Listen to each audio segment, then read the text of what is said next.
votación polémica se dio el otro día en las Naciones Unidas, la comentamos acá, por el giro, no digamos que fue un giro de 180 grados, fue un giro de 90 grados. Los otros 90 grados lo vamos a dar después, porque Argentina votaba a favor de Ucrania y ahora hizo y votó en una posición intermedia, pero todavía no votó a favor de Rusia. Sigamos justos con ese tema.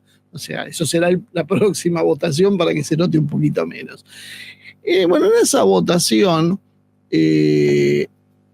llamada El Camino hacia la Paz, hubo un pequeño incidente que se conoció muy poco, ¿no? Y que, bueno, ahora con un poquito más de tiempo lo podemos comentar, ¿no? Había una resolución original de Estados Unidos que hablaba de la trágica pérdida de vidas a lo largo del conflicto entre Rusia y Ucrania, instando a un rápido fin del conflicto al tiempo que abogaba por la paz duradera en Ucrania. Fíjense que había un pequeño detalle, había desaparecido la condena a Rusia. Y esa era la propuesta de Estados Unidos. Francia y otras naciones europeas, ahora en esta actitud de independencia que están teniendo, decidieron borrar esto, hacer una enmienda y incluir una referencia a la invasión a gran escala que hizo Moscú y a la integridad territorial de Ucrania, ¿no? Finalmente, Estados Unidos prefirió abstenerse, miró para otro lado y dejó que se vote en la Asamblea General de las Naciones Unidas la propuesta europea, que fue la del conflicto. Pero la Asamblea General básicamente no sirve para nada. Vamos a ser sinceros, ¿no? La Argentina viene ganando en la Asamblea General las votaciones por Malvinas, pero en forma casi unánime, aplastante, y nunca el Reino Unido le dio la más mínima oportunidad a las charlas que le pide la votación de las Naciones Unidas. Lo mismo pasa con el Estado palestino. Es como un recinto donde se hace catarsis y se toman seguro unos ricos cócteles y se da un poco de prestigio y se cobran viáticos por viajar ahí, pero no sirve de mucho más. Es interesante porque, bueno, cada vez suena más fuerte la idea de que Estados Unidos le va a decir a las Naciones Unidas, ya está, ya su tiempo pasó, nosotros nos vamos, lo cual va a haber una cierta conmoción al principio, pero bueno, como siempre digo, murió la Sociedad de las Naciones por ineficiente. Las Naciones Unidas también pueden ir dando su pasito al costado, ¿no? Después vino lo que sí es importante de las Naciones Unidas, que sea el Consejo de Seguridad. Es importante a medias, porque también se ha visto absolutamente inoperativo en cuanto a conflictos se está dando últimamente. O sea, realmente solo pueden aplicar sanciones que nunca se aplican porque como no hay un consenso entre las grandes naciones, simplemente unos se vetan a otros y la cosa nunca prospera. Pero el Consejo de Seguridad de las Naciones Unidas, que lo constituyen 15 miembros, 5 de los cuales son permanentes y con derecho a veto, tiene la potestad de imponer sanciones, cosa que no puede la Asamblea. Ustedes me podrán decir que esto no es muy democrático, pero bueno, nunca fue democrático. Siempre se trató del derecho del poderoso. Si no entendemos eso, no entendemos nada. Entonces me parece muy bien lo que está pasando ahora, porque está quedando expuesto como ese sistema. El que es poderoso impone y el que no acepta. Es así. Pero antes pasaba lo mismo, la diferencia es que lo envolvían en papel de regalo, le ponían un moñito y nosotros nos creíamos que era algo donde opinaban las naciones. No, nunca importó lo que opinaron las naciones. Nunca fue nada más que algo testimonial. La realidad es que, bueno, se produjo otra votación en el Consejo de Seguridad Nacional, de Seguridad de las Naciones Unidas, pero allí hay una pequeña diferencia. Ahí sí hubo una votación donde participó Estados Unidos, donde la resolución la redactó Estados Unidos y donde no permitió que metan la mano las potencias europeas. O sea, es como que ustedes jueguen en la asamblea, que las cosas donde se decide en serio, donde están los adultos, las decisiones las tomamos nosotros. La votación fue a favor de 10 votos contra 5 abstenciones. Interesante primer punto. A pesar de la retórica europea, nadie se atrevió a enfrentar abiertamente a Estados Unidos. Primer tema a considerar. ¿Quiénes votaron a favor? ¿Quiénes se abstuvieron de votar? Francia, Gran Bretaña, Dinamarca, Grecia y Eslovenia. Básicamente estos 5 países muestran la fractura que hay en el occidente, porque son los países que antes formaban el occidente colectivo, que ahora parece que ya no es tan colectivo. Parece que hay 2 occidentes que cada vez se enfrentan más, y ahora vamos a ir viendo por qué se enfrentan en cuestiones ya más serias. Estados Unidos simplemente les dijo que no había lenguaje más duro con Rusia. ¿Por qué? Porque Estados Unidos quiere terminar la guerra con Ucrania y no cree que la política europea sea relevante. Los europeos están para obedecer, no para tomar decisiones. Y se los hizo saber. E inclusive, ¿saben a quién presionó? A Israel, que terminó votando a favor de la resolución. ¿Se acuerdan que lo comentamos? Con otros países, que era bastante extraña la posición de Israel. Bueno, parece que hay cosas que se negocian por debajo de la mesa que uno no está bien al tanto. Y parece que Israel habrá dicho, mire, la verdad que lo de Ucrania, ya está, nosotros mandamos asesores, mandamos armas, ayudamos, pero si esto nos va a traer problemas con Estados Unidos y nosotros tenemos otros problemas más serios, muchachos ucranianos, gracias por los servicios prestados, pero se arreglan solo de horas más. Eso es la política internacional. Los países actores reales de la política internacional funcionan así. No funcionan en base a principios. Lamento el realismo político, pero así es como funcionan las cosas. Está mal, por supuesto, deberían ser de otra manera, pero muchas cosas deberían ser de otra manera que no son. Nosotros, cuando analizamos la política real y queremos saber qué pasa y a dónde vamos, necesitamos saber la verdad de lo que pasa.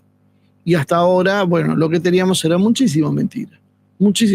Todos los discursos son profundamente aburridos, diplomáticos, políticos, y ya nadie les cree. Ese es el problema. Ahora está triunfando este realismo crudo con sus pros y sus contras. A Rusia le pareció bien, lo vio como una señal positiva. Finalmente Estados Unidos, que es lo que a Rusia le importa, la verdad, dio un gesto importante, y yo creo que de alguna manera marcó la pista para que otros países ya empiecen a saber por dónde hay que ir. El primero fue Corea del Sur, ¿no? Corea del Sur acaba de levantar las sanciones médicas de equipos médicos y no sé qué otras cuestiones que tenían que ver con la salud hacia Rusia. Corea del Sur me parece que ya venía en una situación complicada, tiene a Corea del Norte apoyada por Rusia. Creo que han sido por demás pragmáticos y dijeron esto no da para mucho más. Estados Unidos ya cambió cuál es el sentido de nosotros ser los últimos mohicanos, y finalmente ya dieron la señal. Esto va a empezar en los próximos días, las próximas semanas, en los próximos meses, a ser un efecto dominó. Al correrse Estados Unidos, buena parte de los países que son seguidistas de Estados Unidos empiezan a cambiar, como hizo Milei con la Argentina. Por eso no es extraño. Lo extraño de esto es no saber qué es lo que cada uno quiere, como es el caso de Milei con la Argentina. Los coreanos lo tienen muy claro lo que quieren. Lo que ellos quieren es sacar ventajas propias. En algún momento pensaron que era con Estados Unidos, ahora se están dando cuenta que no viene tanto por ahí la mano. O sea, sí es con Estados Unidos, pero no con el globalismo. Ahora hay que adecuarse a los nuevos tiempos y fueron muy rápidos para adecuarse. Pero Rusia, a pesar de todo eso, como que tiene el corazón un poco endurecido por los desengaños de Estados Unidos y ha decidido hacer un pliego de exigencias. La mayoría ya son conocidas. Retirada completa de las fuerzas ucranianas de todos los territorios que corresponden a las nuevas fronteras de Rusia, entre ellos Donetsk, Lugansk, Zaporizhia y Gerson. Renuncia formal de Ucrania a la OTAN, desmilitarización de Ucrania,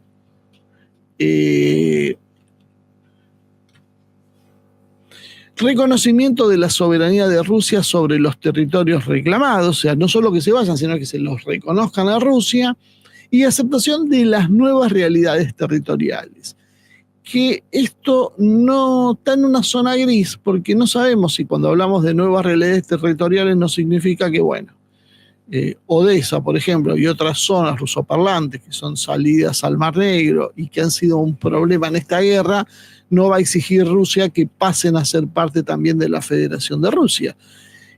Estos son los puntos por ahí un poquitito más todavía a negociar que están, pero que muchos creen que Rusia debería considerar como una situación ineludible. O sea, sin esto es muy difícil que nosotros podamos avanzar.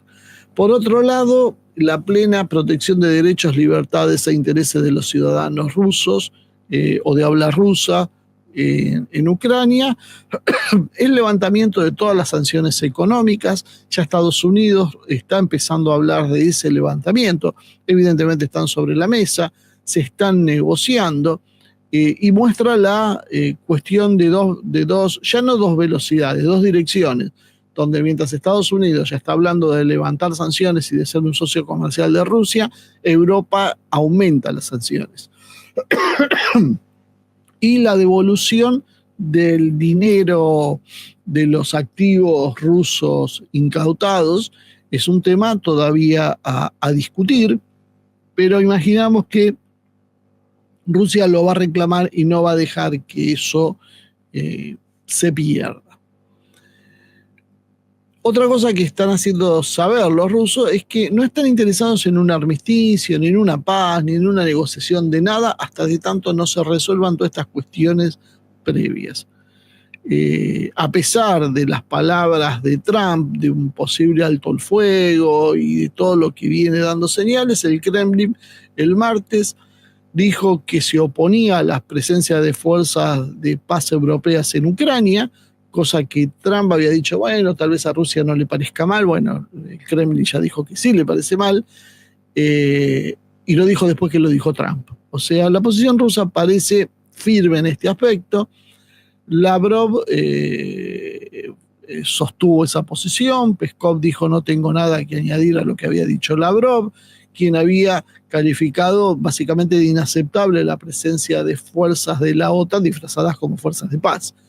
Y su propio adjunto Alexander Bushko dijo más o menos lo mismo, que tal despliegue significaba, era una parte de la escalada de la guerra lanzada contra Moscú hacía 3 años.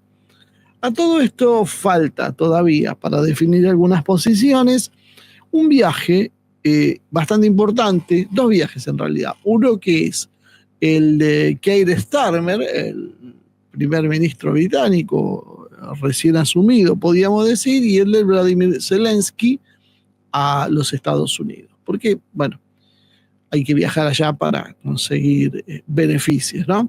Pero no sé si va a haber beneficios, porque Starmer va con la idea de persuadirlo a Trump de que finalmente desista de sus ideas y se sume al esfuerzo militar europeo para mantener la guerra con Rusia, lo cual parece que tiene pocas posibilidades de éxito, dado que, por un lado, Trump está haciendo exactamente lo contrario, y por otro lado, Trump y el trumpismo desprecian a los británicos.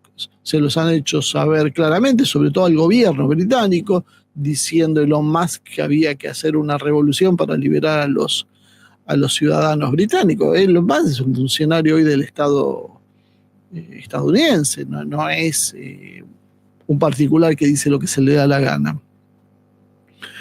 Está en la retina de Trump como Europa, y entre ellos el Reino Unido, con mucha intensidad trabajó para la campaña de Kamala Harris. Los británicos abiertamente hacían campaña por Kamala Harris, lo mismo que hicieron la mayoría de los europeos. Lo cual, para Trump, que es un tipo que tiene una personalidad poco amiga de perdonar este tipo de cosas, tiene en su retina. Zelensky, además, tiene que viajar a Estados Unidos, ¿no? Y ahí hay un problema que empieza a aparecer. Porque, ¿se acuerdan que Zelensky le había ofrecido a Trump en primera instancia las riquezas en minerales raros que tenían, ¿no? Bueno, Eh, Hay un pequeño detalle con eso. Parece que Zelensky ya había vendido sus riquezas al Reino Unido. Vamos a hacerlo, tratar de ser más gráficos para que se entienda. Apareció una publicación de un medio checoslovaco que se llama AE News, que filtra, que da filtraciones de la inteligencia ucraniana. Según la inteligencia ucraniana, hay un problema para que Zelensky pueda ceder a lo que le dice Trump cuando le dice que ellos quieren las tierras raras. Según esto, parece que Zelensky ya le cedió las tierras raras al Reino Unido. Zelensky se lo ofreció a Trump, se lo ofreció a los británicos, y parece que, bueno, que los británicos lo primerearon a Trump. Y en la asociación de 100 años que firmó con Ucrania el 16 de enero de este año, Zelensky habría entregado entonces los recursos minerales que tanto quiere Trump al Reino Unido, con el agravante que hizo esto 4 días antes de que asuma Donald Trump en los Estados Unidos, lo cual no ha caído demasiado bien en el presidente que quiere hacer América grande de nuevo, y porque con esto el Reino Unido obtendría el control de todos los puertos, plantas de energía, concesiones de gas natural, instalaciones de almacenamiento, oleoductos, depósitos de titanio y otras cosas en Ucrania. O sea, básicamente le regaló Ucrania a los británicos a cambio del compromiso británico sobre la seguridad de Ucrania. Obviamente el Reino Unido no puede garantizarle la seguridad a Ucrania si está Rusia en el medio. Además, plantearon también el apoyo a la membresía de la OTAN, que obviamente si Estados Unidos tampoco quiere, no va a poder entrar en la OTAN, y no menos de 3.000 millones de libras esterlinas al año para apoyo a Ucrania durante un tiempo indefinido mientras sea necesario. Una cosa bastante, voy a decir, difícil de comprobar, que es hasta el tiempo que sea necesario. Lo extraño de esta historia, entonces, sería que Zelensky ofreció 2 veces lo mismo y se las dio a los británicos, y los británicos se quieren quedar con esas tierras raras que ahora las quiere Donald Trump. Y eso es uno de los motivos por los cuales parece que hay un apéndice secreto en la firma de ese acuerdo, el de los 100 años. Ahí fue, ¿se acuerdan? Cuando dijeron los británicos que básicamente desde la época de las pirámides que estaban junto a Sájarov, en realidad se rió de ellos, él dijo que también era, creo que de los dinosaurios o algo así, que cazaban juntos dinosaurios, una cosa así, porque los británicos hacían miles y miles de años que ellos eran amigos de los ucranianos. Bueno, atrás de toda esa puesta en escena, parece que estaba la entrega de las riquezas ucranianas, que los británicos intentan quedarse en una vieja práctica que han tenido y que era entendible cuando eran un imperio, pero ya dejaron de ser un imperio, y aparte tienen la mala suerte ahora que parece que el presidente de Estados Unidos no se lleva demasiado bien con estas ideas. La realidad entonces es que esto llegó a oídos de Trump, parece, según publica este medio checoslovaco, Trump no se puso muy contento, y ahí fue cuando lo trató a Zelensky de ser un dictador y que se iba a quedar sin país. ¿Se acuerdan cuando dijo eso? Y por eso salió el Reino Unido a defender a Zelensky, porque en realidad lo que el Reino Unido se está peleando con Estados Unidos en un proceso inédito para los tiempos actuales. O sea, uno tan acostumbrado a que el Reino Unido y Estados Unidos vayan de la mano a todos lados, que cuesta mucho asimilar esta nueva situación, pero ya está delante de nuestros ojos. La pelea es abierta. Y como esto no le quedó claro, le dijo Trump a Zelensky: vos además acordate que no sos presidente de Ucrania. que tenés que llamar a elecciones. ¿Por qué también esto es importante? Porque si llama a elecciones Zelensky, mostrando además que no es el legítimo poseedor del mandato presidencial, los acuerdos que haya firmado con el Reino Unido también son inválidos. Entonces Trump lo que lo está apretando a Zelensky es para invalidar ese acuerdo que habría firmado con el Reino Unido. Y para terminar de completar este panorama complejo, aparecieron los europeos continentales, la Unión Europea, que quiere hacer su propio acuerdo también con Kiev, según publicó el diario francés Le Figaro.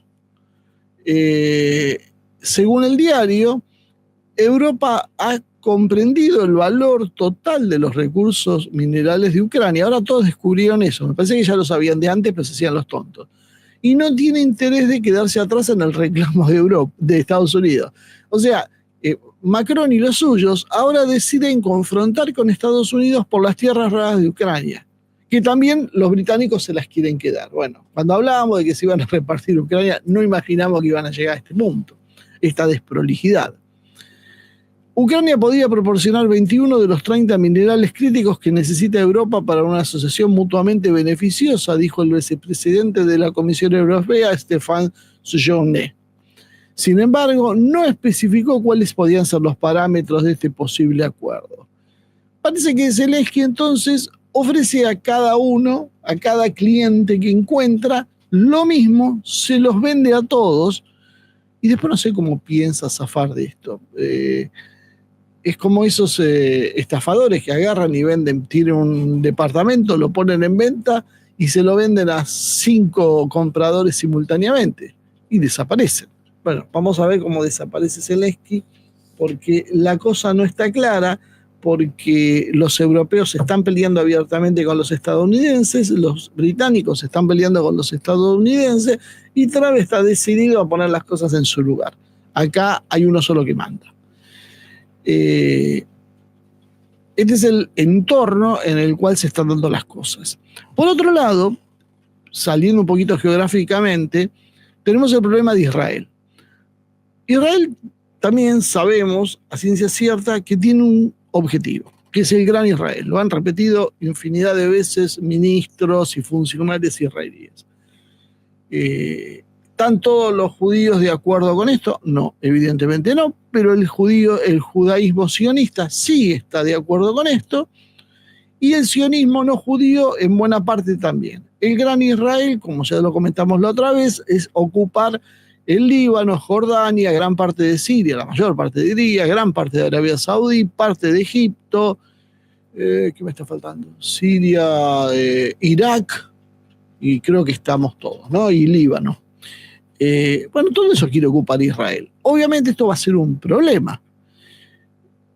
Y no sabemos exactamente cuál es la posición de Estados Unidos, porque por un lado Estados Unidos dice que va a apoyarlo a Israel en lo que decida, pero por otro lado también hay versiones en los propios Estados Unidos que Estados Unidos está funcionando como un freno, que es el que no le está permitiendo a Israel avanzar. Rusia se retira de Medio Oriente, pero a la vez ya vendió Sukhoi 35 y ahora aparentemente están negociando venderles a Irán Sukhoi 57. Irán, con Sukhoi 57, claramente se va a transformar en una amenaza letal a Israel. Si Rusia sigue mandando equipo militar de este nivel a Irán, la cosa se le va a complicar y mucho a Israel en los próximos años.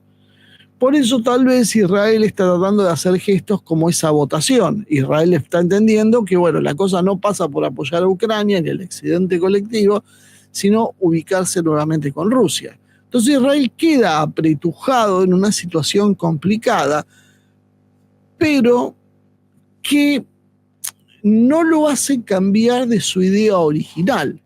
Israel quiere una guerra con Irán porque es la llave para destrabar esta situación. Si Israel consigue derrotar a Irán, Israel va a poder poner condiciones ante sus temerosos vecinos, históricamente temerosos vecinos con el poder de Israel.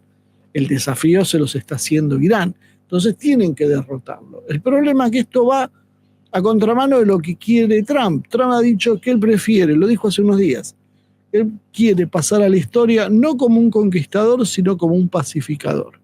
Y además su política es de recomponer la economía de Estados Unidos. Meterse en una guerra con un país como Irán no es exactamente eso. Va a pasar a la idea por meterse en la guerra más grande de la historia de Medio Oriente, por lo menos reciente, y por otro lado, el presupuesto estadounidense va a explotar, porque una guerra con Irán le va a consumir recursos que va a parecer que, no sé, las guerras contra Irak fue una aventura de niños, porque además en esto va a estar solo, porque tiene una pelea con la Unión Europea que además está cada vez más lejana de las posiciones de Israel, y Rusia no parece que por lo menos intervenga a favor de Israel. Mínimamente va a ser neutral si no va a apoyar a Irán. China mira todo de lejos, pero tampoco parece que va a apoyar a Israel. Entonces Israel de alguna manera está solo con Estados Unidos. Las guerras del Golfo las hacía con coaliciones con 50, 100 países. Ahora está solo Estados Unidos. O sea, todo el esfuerzo económico de la guerra, que significa el esfuerzo militar, lo va a tener que cargar sobre sus espaldas. Y ahí es donde está el problema. ¿Cómo se lleva esto con la política de Trump? Mal, evidentemente. ¿Cómo sale Trump de esta encerrona? Ahí hay un problema. Hay un problema serio que me parece que es el más grave que tiene Trump que enfrentar ahora. Todo lo demás es negociable y lo puedes llegar a hacer. Con Israel tiene el problema en que Israel tiene una capacidad de lobby muy fuerte dentro de su propio país. El lobby israelí, el lobby judío, el lobby sionista dentro de Estados Unidos es muy fuerte y va a reaccionar muy mal en caso de que haya una guerra y Estados Unidos intente no meterse y deje solo a Israel. Israel definitivamente no tiene capacidad militar para atacar en soledad a Irán, y tiene que sí o sí arrastrar a Occidente, ¿no? La realidad es que hay mucho de juegos de simulaciones en esto. No está claro qué quiere cada uno. Sí está claro que se simula hacer cosas que no hay. Doy un ejemplo para sentir de qué quiero decir con esto. Rusia necesita ganar tiempo para seguir fortaleciendo su economía, para hacer una depuración ideológica interna y para darle tiempo a Trump también para que se consolide, como un poder. Porque la verdad es que Estados Unidos está viendo como Trump desafía un montón de instituciones del Estado profundo y eso está generando muchísimas presiones, tanto locales como internacionales. Y no es tan simple entonces poder hacerlo. Entonces Rusia simula estar enfrentada, pero en realidad le hace un guiño a Trump. Pero por otro lado también está medio en estado de alerta porque no sabe qué puede llegar a suceder en Estados Unidos.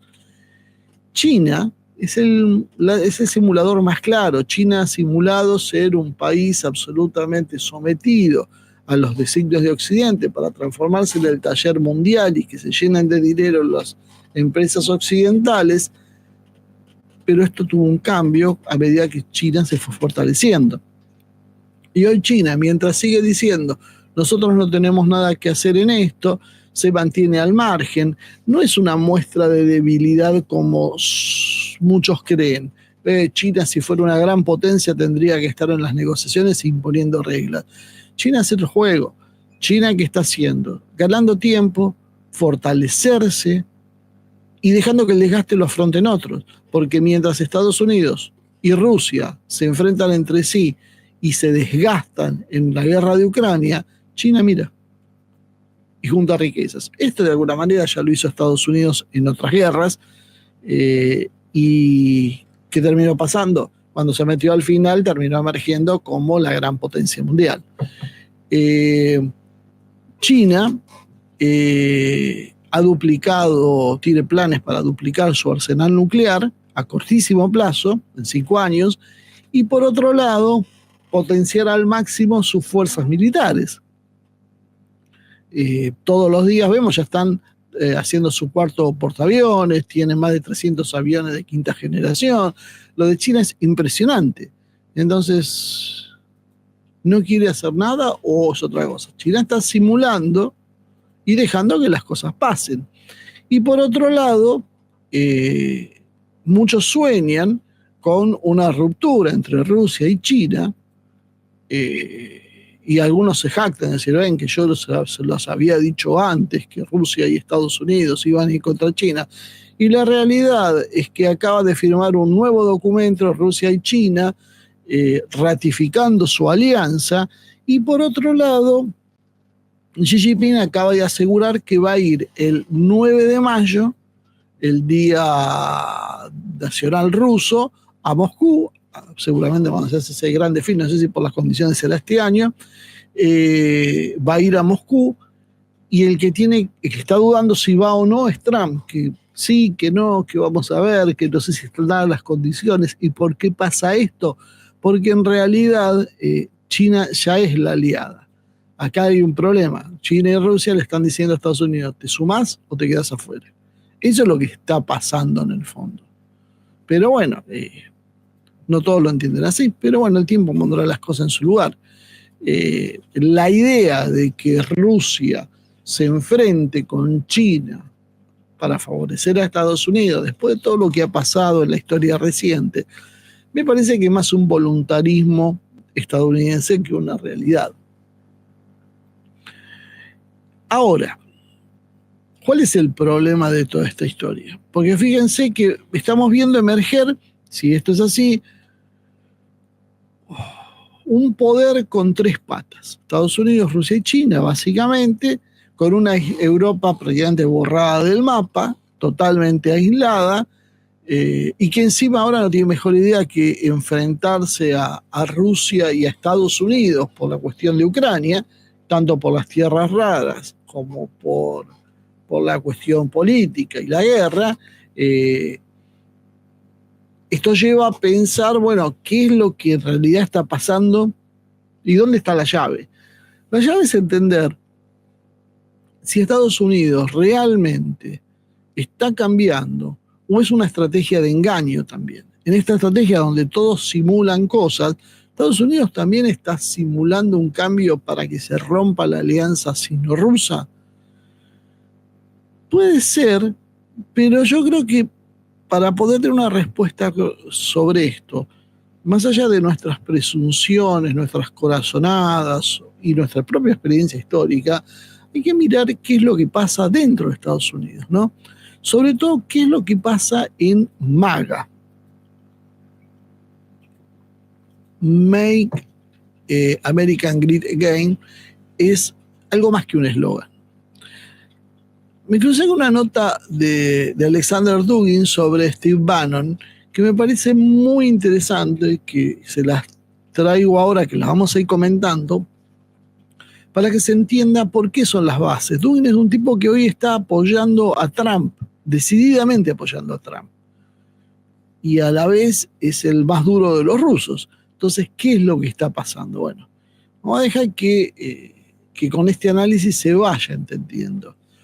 Stephen Kevin Bannon, es una figura que todos saben que es muy controversial, es un ex banquero, productor de cine y ex redactor en jefe de la revista del medio Breitbart News, ¿no?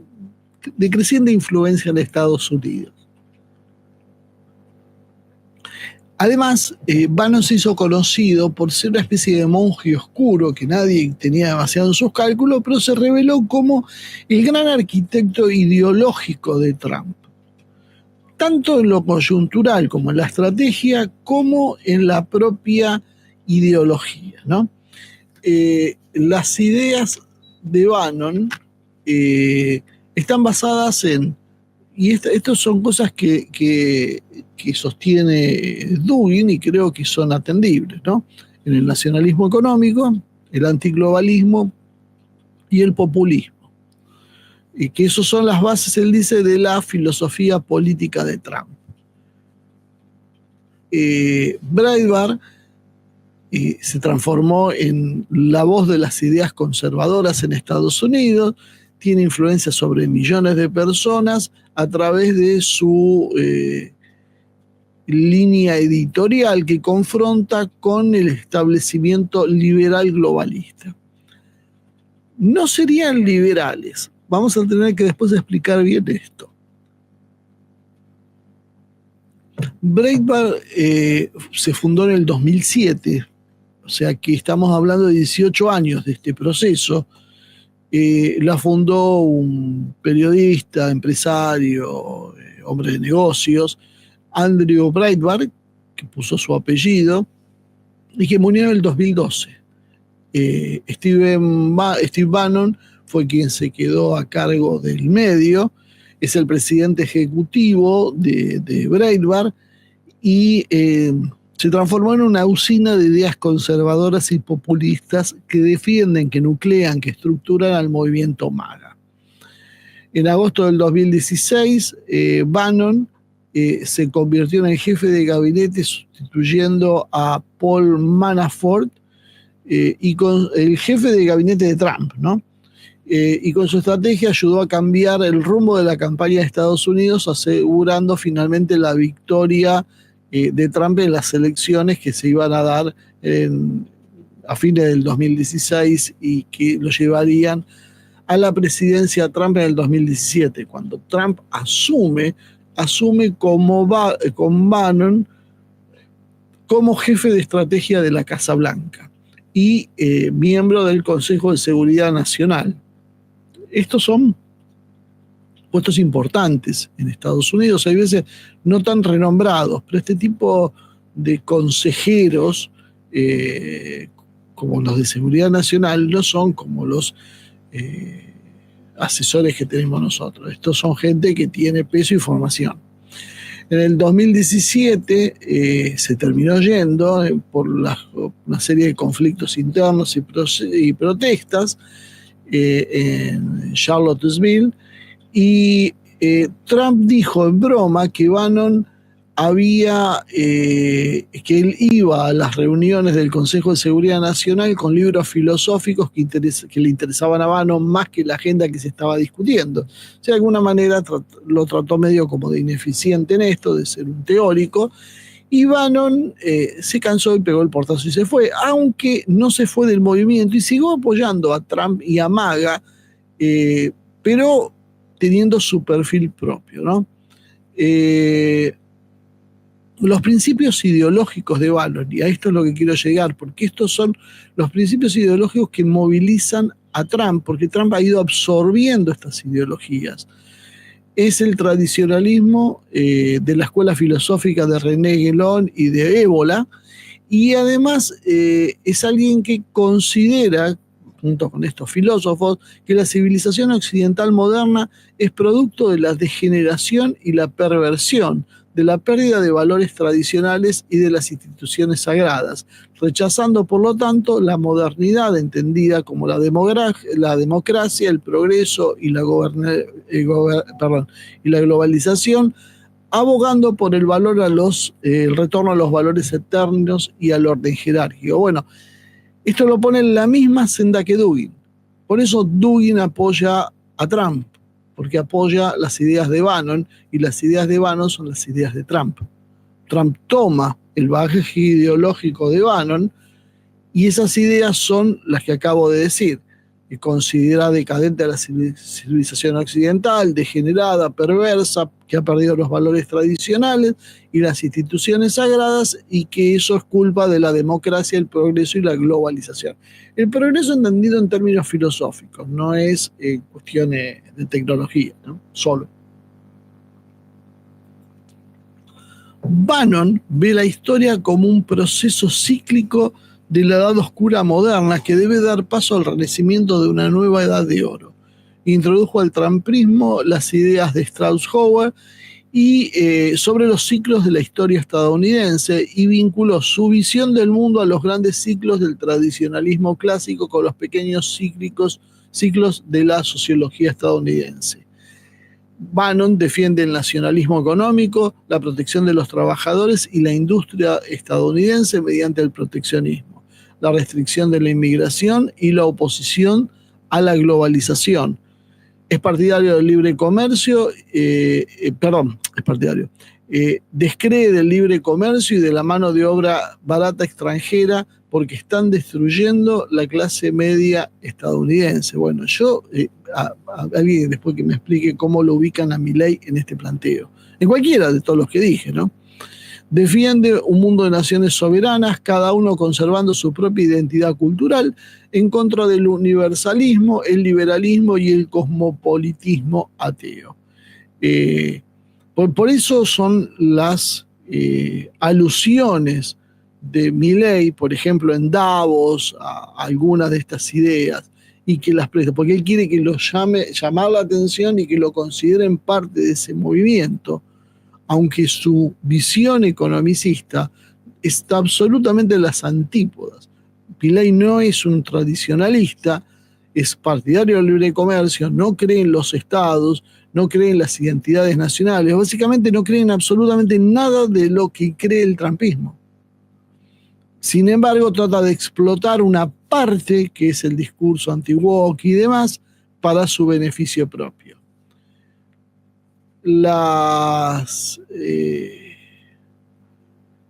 Estas son algunas de las razones que explican por qué Trump está insistiendo con lo del muro con México, la explosión de la inmigración musulmana, la expulsión, porque básicamente cree en esa posición que de alguna manera yo les expliqué muchas veces. En Rusia también tiene un correlato donde también están preocupados por el mantenimiento de la cultura tradicional y demás.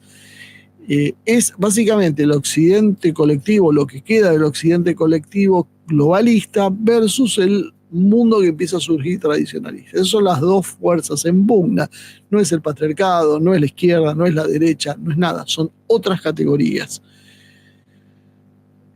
Y Bannon considera además,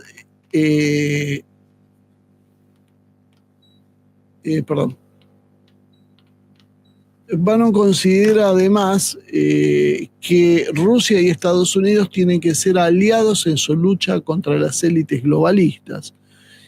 Y como un dato de color, Dugin explica que cuando habla en su programa War Room, él lo hace con íconos ortodoxos en el fondo, como un gesto hacia la Rusia ortodoxa. Según Bannon, la globalización es un proceso artificial que puede y debe invertirse. ¿Dónde está el problema de Bannon? Con China. Critica a las empresas transnacionales y en particular a las chinas como Huawei porque intentan dominar la economía mundial a expensas de los intereses de Estados Unidos. Hay un choque de intereses acá. A los ojos de Bannon, los globalistas representan un club internacional cerrado, unido por ideas e intereses comunes perversos. No escatima en calificativos. Y además es una especie de prototipo del gobierno mundial que a los ojos de los cristianos coincide con el reino del anticristo. Bienvenido a todos aquellos que creen que esto es una pavada. Bueno, esto es lo que se está discutiendo hoy a nivel de las cúpulas rusas y estadounidenses y cómo se está diagramando el mundo. Para nosotros, que somos absolutamente irrelevantes para todos estos procesos, parece que esto sería algo sin importancia. Bueno, para los verdaderos actores sí, estas cosas son importantes y sería bueno para tratar de entender el mundo, tratar de entender esto, tratar de entender cómo piensan esos actores, cómo sienten. Después pueden compartirlo o no, pero esto es lo que está pasando. Y también habla de una filosofía tradicionalista con la contrainiciación, es decir, con sectas conscientemente satánicas que conforman la élite mundial. Bueno, esto lo plantea Dugin por un lado, esto lo plantea Bannon por el otro lado. Dugin ha obtenido mayor influencia ahora sobre Putin, aunque Putin en realidad tampoco es influido por Dugin, pero las ideas de Dugin del neo-eurasianismo están creciendo cada vez con más fuerza y en Estados Unidos no le pidamos peras al olmo. Las ideas que puede tener Trump son influidas precisamente por gente como Bannon. Y estos son los que nos están hablando de sectas satánicas que conforman la élite mundial. O sea, no les interesa, les parece ridículo, bueno, sigan pensando que la solución pasa por la izquierda, la derecha o el patriarcado. Ya mucho más no puedo hacer para explicarlo. Bannon se ve a sí mismo, así como Trump y otros tradicionalistas, como líderes de una revolución conservadora contra el Estado profundo de Washington y las élites liberales. Esta es otra parte que me parece particularmente jugosa. Su retórica apela a menudo a los estadounidenses olvidados, los trabajadores, la gente de campo, y promete a los Estados Unidos de a pie, a los estadounidenses de a pie, una total transparencia, abogando por la desclasificación de documentos gubernamentales y luchando contra la corrupción en las más altas esferas, viendo en ello la forma de restaurar la confianza de la gente en el Estado. Una de las prácticas de Bannon es desmantelar de las ideas prácticas de Bannon, es desmantelar estructuras burocráticas que considera herramientas de opresión del pueblo.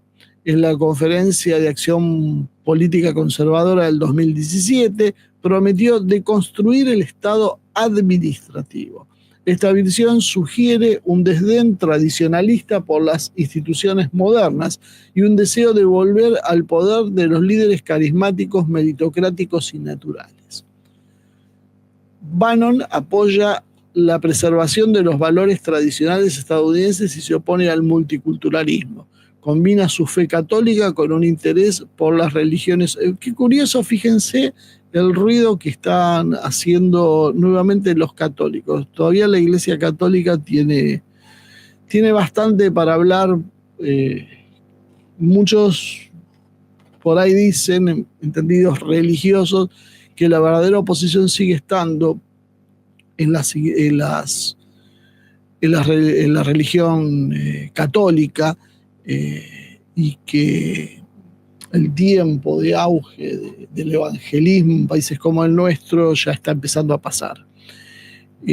Pero sobre todo potencialmente la reacción tiene que venir de la base de la formación católica, porque tiene elementos que no tiene el evangelismo.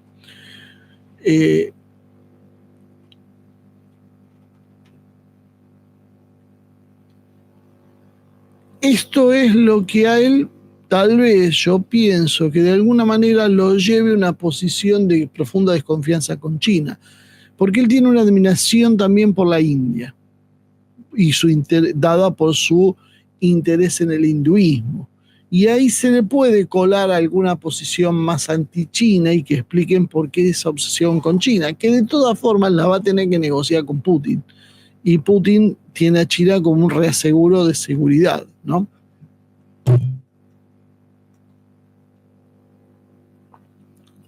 Bannon se ve a sí mismo como participante en un conflicto de civilizaciones, defendiendo al occidente judeocristiano contra el liberalismo globalista, pero también contra el Islam y la China comunista.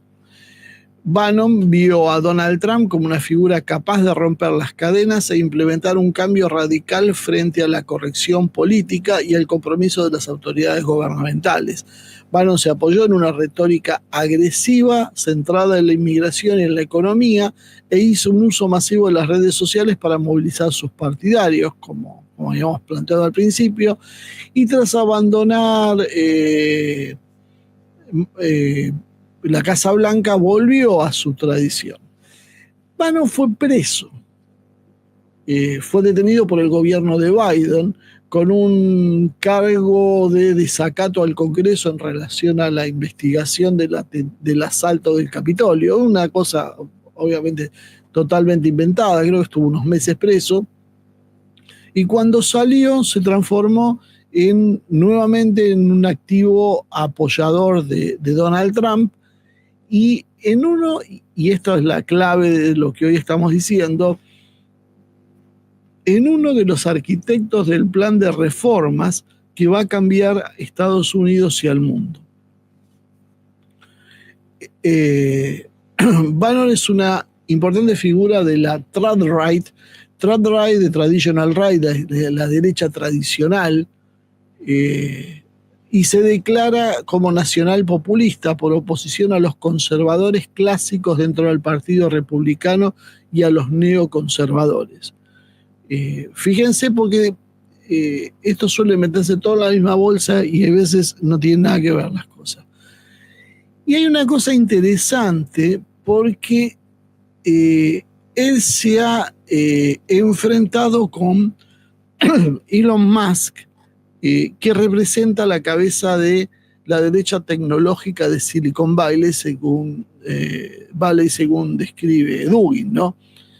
Lo que se hizo público, nosotros ya lo comentamos hace algunas semanas en este programa, es que Musk es un partidario ferviente de las ideas de visados extranjeros, profesionales altamente especializados, que son los visados H1B. ¿Qué pasó?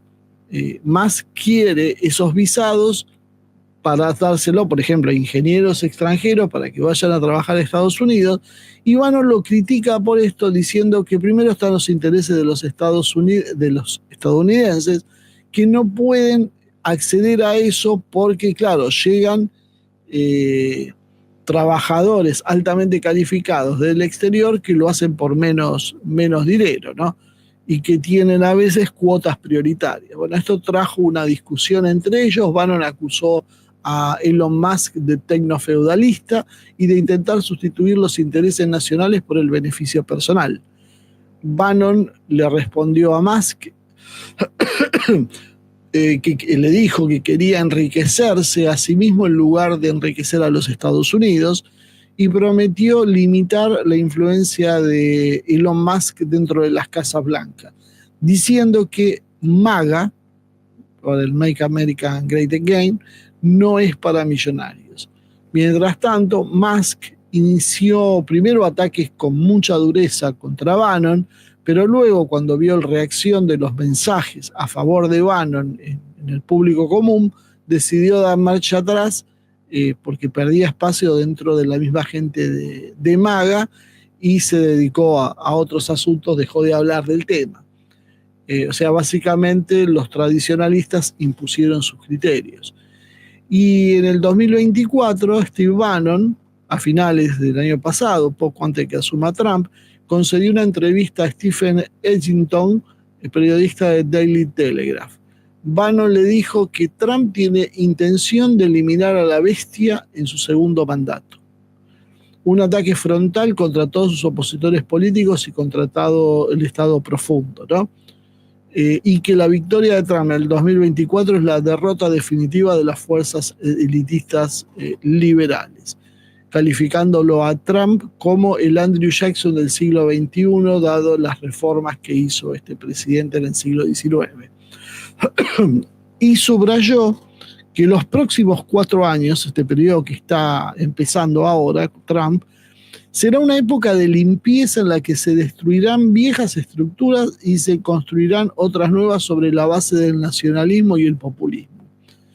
¿Se dan cuenta? La izquierda woke quiere deconstruir el Estado desmantelando esto, y ahora la right, o sea, la derecha tradicionalista, como se autollaman, se autodenominan este tipo de gente, cree que tiene que desmantelar todas las estructuras previas. ¿Cuáles son las estructuras previas? Las agencias de inteligencia, el FBI y la CIA. Así, esa limpieza le va a permitir a los estadounidenses ver la verdadera traición de las élites y va a reformar la confianza en la administración de Trump, lo cual suena bastante lógico, ¿no? De alguna manera es lo que casi a modo de parodia ha hecho Milei en la Argentina. Cerró 4 cosas y le cambió el nombre a otra, hizo como una reforma para ver si conseguía más apoyo. Bueno, pero el problema es que Trump lo está haciendo en serio, no como nuestro querido bufón. Pidió una guerra económica con Beijing, incluyendo nuevos aranceles y restricciones a las empresas chinas. Esta es la parte que yo no sé si la está consiguiendo. Me da la sensación que Trump no está por la guerra económica con China, lo que está es por un acuerdo comercial con China que limite la expansión de China, eso sí.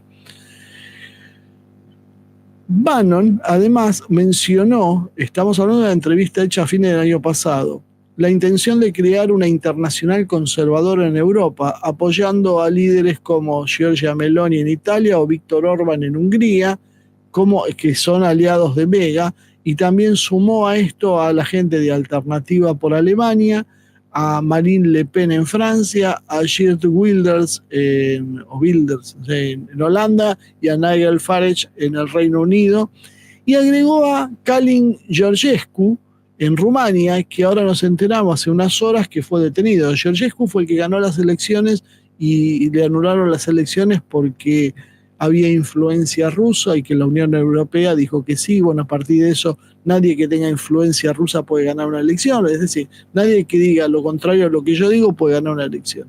Bueno, ahora parece que este hombre siguió insistiendo y ahora lo han metido preso. Es la democracia europea. Musk, Vance y Trump finalmente compraron esta idea y todos apoyan la idea de generar esto. Por eso esas cosas donde va Milei, porque eso es básicamente lo que están sosteniendo de atrás. Pero fue Bannon el cerebro de esto y el que lo planteó en forma coherente y el que hizo de esto una política de Estados Unidos hacia Europa. Según Stephen Edgington, que mencionábamos, Bannon habló del proyecto 2025 que dio a conocer gracias a uno de los actores, Russell Bott, en el verano del 2024.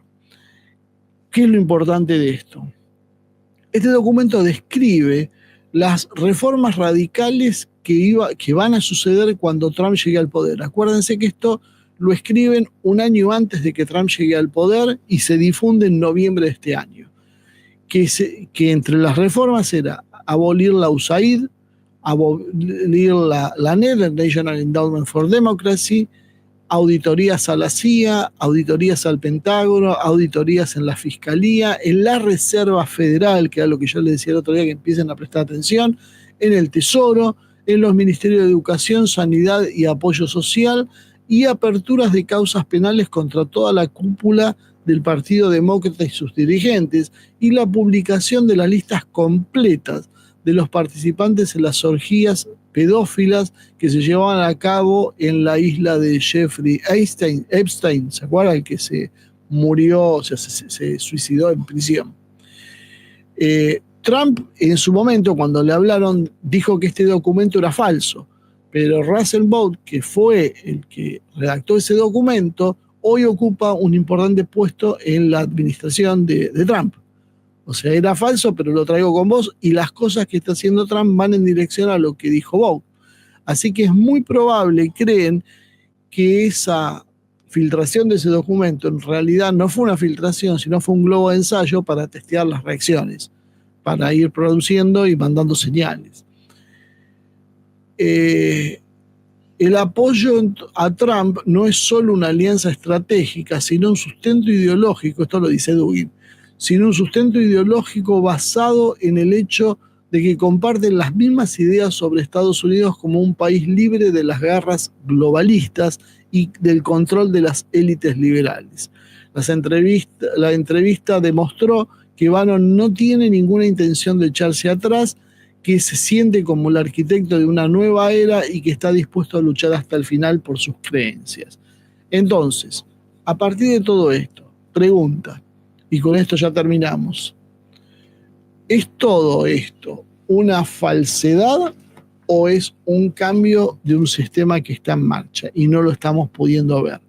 O sea, básicamente una revolución en Estados Unidos con alcance global que desplaza a una élite, marca un cambio de época e impone a otra, porque esto es la clave en definitiva, porque si esto se está dando, el mundo va a tener una arquitectura absolutamente distinta a la que hemos conocido hasta ahora, y esto en principio es lo que subyace detrás de las ideas de Trump.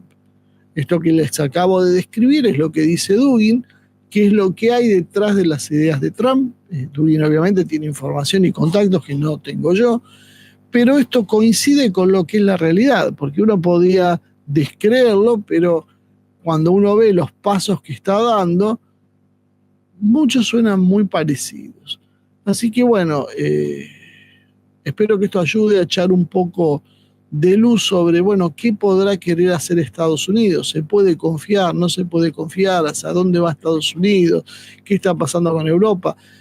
Vamos a ver cuánto se puede confiar esto. Vamos a ver cuánto Trump puede sostenerse en el poder y sostener este proyecto. Evidentemente, las élites europeas, lo que está sucediendo con la Unión Europea, básicamente es la contracara de esto, es el viejo sistema que está muriendo contra este nuevo sistema que está emergiendo. Creo que de alguna manera, con el guiño de Putin y con la expectativa de China, que mira desde lejos y viendo cómo se reacomodan las fuerzas, mientras todos a la vez sí creen que se tienen que seguir armando y preparándose, porque nadie tiene garantías de que esto finalmente sea exitoso.